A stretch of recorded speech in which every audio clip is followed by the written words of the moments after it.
get my gemology diploma, and I've learned many things in the French Gemological Laboratory. For 2 years I worked in Gemological Laboratory in France, so I get my diploma after this, and I went in SSCF in Switzerland to learn more about scientific way in gemology. And after this I came in Sri Lanka for this lab. When you were working with SSCF, Yes. what were the differences that you found between the laboratories in France and what Henry Honey and SSCF were doing? I think the basic difference is the knowledge, because this laboratory is one of the main laboratories in the world, SSCF. So they have a high knowledge, and they have a high, in fact, well-known gemologists. So the difference is accuracy. They are very accurate about everything they say. That's why today is a leading gemologist laboratory, or in the gemological laboratory, or in Switzerland. Even Googlin and SSCF are, I think, the two main laboratories. Even Mr. Peretti or GIA. In fact, there is 4 main laboratories, in the 3 or 4 are Swiss. So it's same like watch. The best watch in the world are Swiss. So you found that there was a lot more attention to detail and precision at SSCF opposed to what you were learning in France. Yeah. Not opposed. In fact, it's the same way, but they are more accurate. We have the knowledge also in France, but I think in Switzerland they have more knowledge. Even if you speak about anything you think they will not know, they know, and they know better than you. They are like teacher. Every time, every second you learn something. How long were you in Basel at SSCF? It was like a stage. I stayed there 2 weeks because it's a scientific course, so its only duration was 2 weeks. Yes.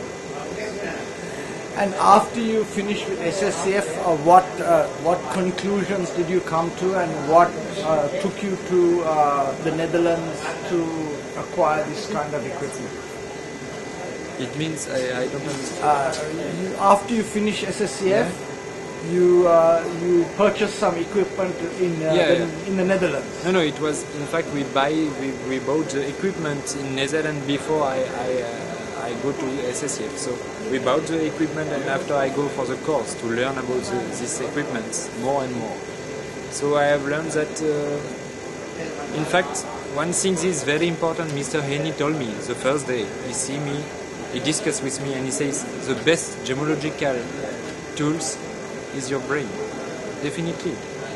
If you don't have knowledge in your brain, what is useful to use this FTIR or these lips? There is no way. Because if you don't understand what you are doing, you can stop now. So this is the most important thing I learned in gemology. My best tools is my brain. So I have to read articles and everything. So basically I go there for scientific way, but I learn more about myself because they introduce me slowly, and so it was very good for me. After you finished SSCF, what did you do, and what have you? After directly I finish, I go back to Sri Lanka. I go there for 2 weeks and I come back directly. And what drew you to Sri Lanka, and what are you doing right now? Or what did you find as a need, service that you can render in Sri Lanka? I think when I was student, I was very interested by gemstone, and I was trying to make a placement of the best country in the world for gemstone. If we take mineralogy, we have Brazil, Morocco and Madagascar. And if we take gemstone, I think we have Tanzania, Sri Lanka and Madagascar. It is the 3 biggest gemstone deposit in the world, I think. And I don't understand why Sri Lanka don't have a well-known laboratory.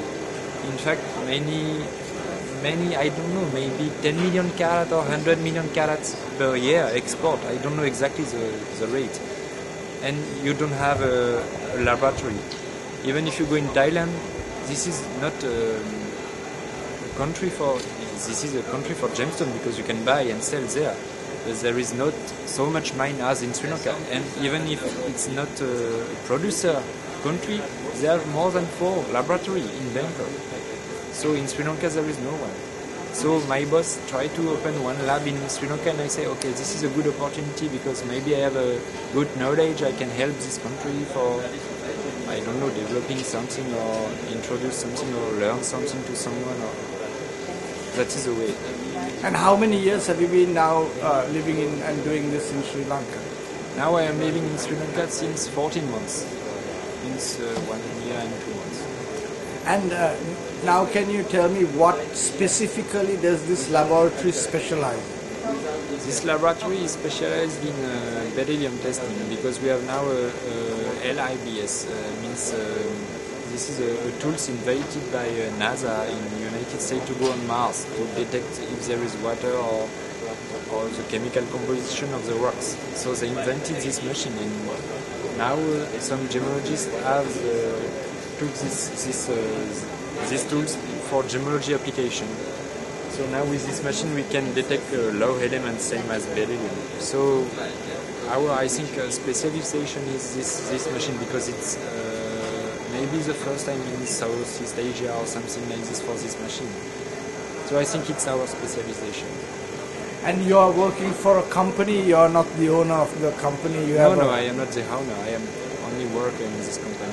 And is this a European laboratory that is set up here as an extension of another laboratory? In fact, we have an office in South America and in France also, but the main laboratory is here. All the tools are here, and we are working for a European company. In fact, it is a European lab, and the knowledge are also European because we are 2 gemologists, 2 European in this lab, and we have a third gemologist which is a Sri Lankan guy. He's also helping us, but the main thing are Europeans in this lab. The money is coming from Europe, the tools are coming from Europe, except this one coming from United States, and the gemologists are also coming from Europe. Can you talk a little about beryllium treatment and what the equipment does? Yeah. So this treatment was discovered because I don't know exactly the history because nobody I think know, but one day put chrysoberyl mixed with sapphire in one furnace, and after heat treatment he sees that the color was increased and better. So he can get some orange color, pinkish color, very nice color. So he say, okay, if I put chrysoberyl, in chrysoberyl this is aluminium, oxygen and beryllium mixed. So aluminium and oxygen. Go on. So aluminium and oxygen, this is in fact in sapphire. So if I put beryllium now with my sapphire, I can get better color. So he started like this.